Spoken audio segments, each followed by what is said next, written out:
It's the 13th of November 2017. I'm David Griffin. I'm at Derbyshire County Cricket Club and I'm here to talk to Billy Godleman. Billy, thanks for joining us for the second of our interviews. Pleasure. We're moving forward now to 2012-2013 and your departure from Essex and your arrival at Derbyshire. So how did that come about?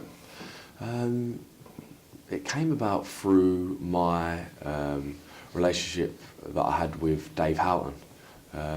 Dave had coached me for 4 or 5 years previously at different times through like ECB events, and I got to know Dave reasonably well. So when I was released or sacked by Essex, thankfully it wasn't too long in time. The phone rang and it was Carl Cricken, who I'd also crossed paths with, and also another really nice guy, said, look, would you be interested in joining Derby? And I was really interested. So it's interesting there you say released and then sacked by Essex. So that must have come as to someone who throughout the first interview you talked about your own self-confidence, your own ability, your sense that you were not being rude at all here, but you're destined to play cricket. Yeah. That was what you felt. That must have come as a bit of a shock when you discovered, or did it? Was it something you expected? No, because I think part of that is right, but part of that I would add over the 3-year period where I realised I perhaps wasn't as good as I thought I would. Right. I had a real stronger understanding of where I stood in terms of my capabilities and abilities and what I was actually producing out on the field. So although I don't agree that at that time in my career I should have been sacked by Essex, yep. And I think my career up to date has proved that there was some Something more petrol left, in the tank. Yeah. I do understand the reasons why it happened, hence why I wasn't really shocked when I was sacked. Right. So you came to Derbyshire 2013, Derbyshire in Division 1. Yeah. We've got Shivnarine Chanderpaul at the club, and you must have looked forward to pitting your wits, particularly against your old muckers at Middlesex. Yeah, I did. I remember the game at Lord's very well. So do I, because I remember the night before saying, whatever happens, Stephen's not going to get me out and I'm going to bat all day.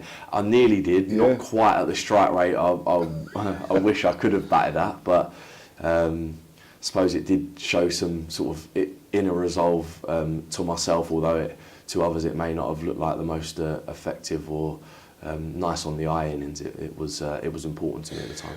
Well, for viewers who are not aware of what we're talking about, this was a game in April 2013 against Middlesex at Lord's, and you batted all day. I think it's in the records as the slowest first-class 50 in Championship cricket. 57, I think you made eventually in the day. Nearly batted the full day.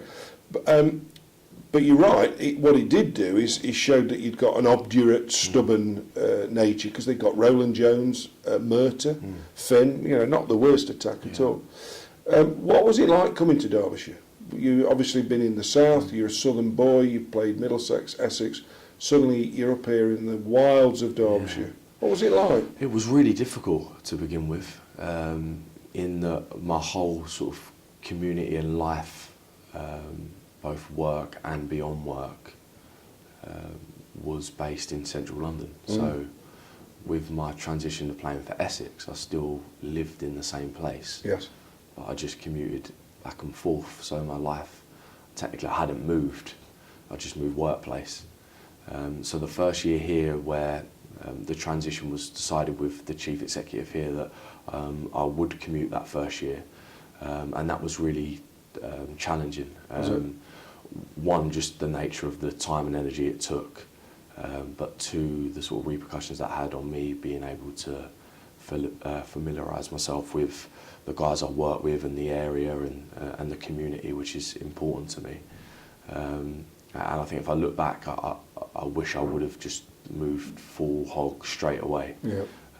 But I think the main difference was, sort of being a central London child and having that way of life to come to rural Derbyshire was a really big transition for me. But the records show that it's been a big success. Yeah. You've scored 15 first-class hundreds, 10 of them for Derbyshire, in just the last 4 or 5 seasons, and you've become the captain of the club. You'll be going into your 3rd full season as captain of Derbyshire. So what was the difference between, are you just realising your potential now, or was it just a case of new surroundings, a different opportunity? Can you pinpoint any reason where suddenly things clicked into place? I think there are like a multitude of reasons or potential reasons why. For me personally, it was the midway through the first 2013 season.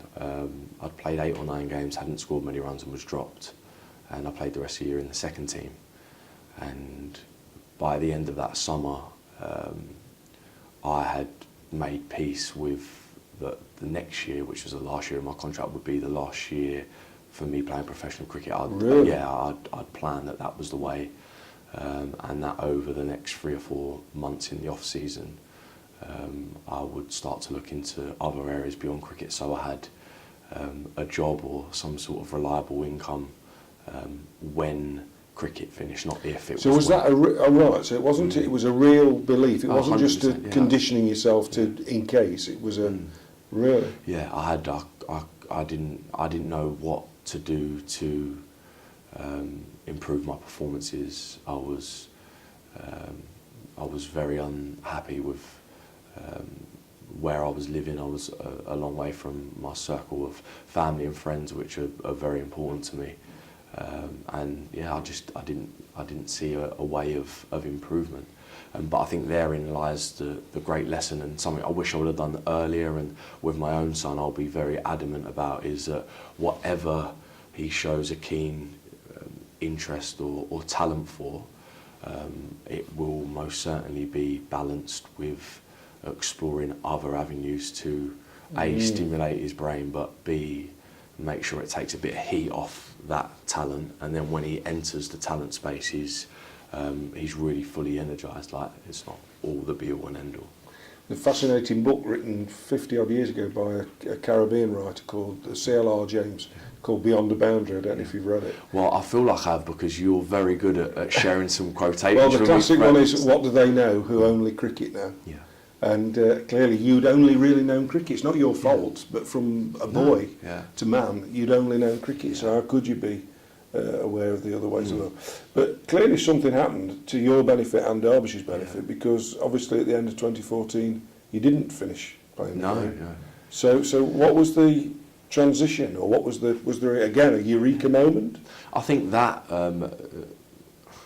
people may not be able to relate to it, but that from taking myself out of the cricket space and exploring other areas beyond cricket, and actually realising I left school when I was 14, 15, and I played cricket ever since. So I didn't have any academic sort of interest or anything behind me. But going into a more of an academic space and actually realising that A, I enjoyed it, but B, I was actually a reasonably quick learner when I dialed myself in. So what did you do? It was only a personal training course, but it covered stuff like biology, which something I never was interested in the sciences when I was at school. But that really gave me some confidence. Yeah, and I think that spilled or transitioned over into the way I then played that last season. Again, I still had in my mind that the end of that season would be it, and I was like, if I've got one more cricket season to play, this is how I'm going to go out and bat. I made 2 real fundamental changes to my game. I stayed more leg side of the ball in where I stood up, and I saw, or I tried to see every ball as an opportunity to score. And I think, I don't know the stats, but I believe from 2014 or 15 up to date, my strike rate compared to pre-2013 would be a huge shift. And really? Yeah, I think that really informed my outcomes, but the consistency of my play as well. So you're getting some, I say help, you're finding alternative inputs outside of the game, and what are you getting inside the game? Because obviously you've got another contract. So were people working with you on your game as well?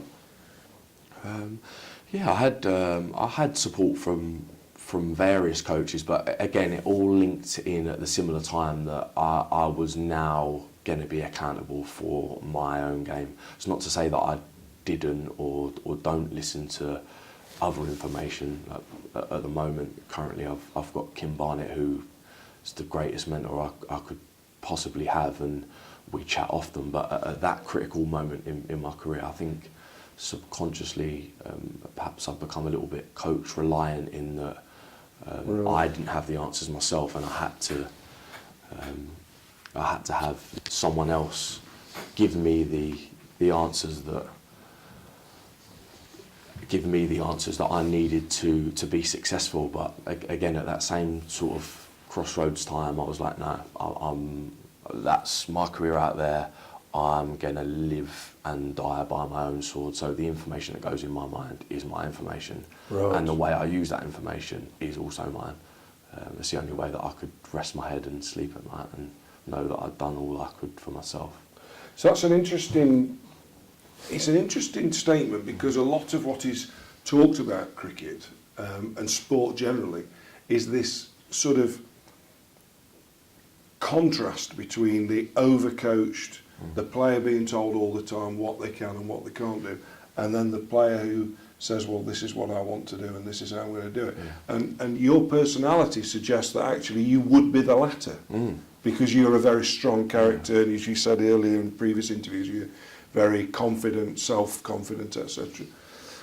So clearly 2014 wasn't the end, because before you know it, you have a very good 2015 season, and then you become the captain of Derbyshire. So how did that plan didn't work, Billy? The plan to it didn't cricket. actually. Maybe that I could keep every time I come towards the end of a contract going into that sort of it's going to end. No, again, like the time between end of 2013, as we've spoken about, till the captaincy came, was a good 18 months, 24 months, where again I continued to pursue stuff away from cricket, which I think helped, gave me a broader perspective.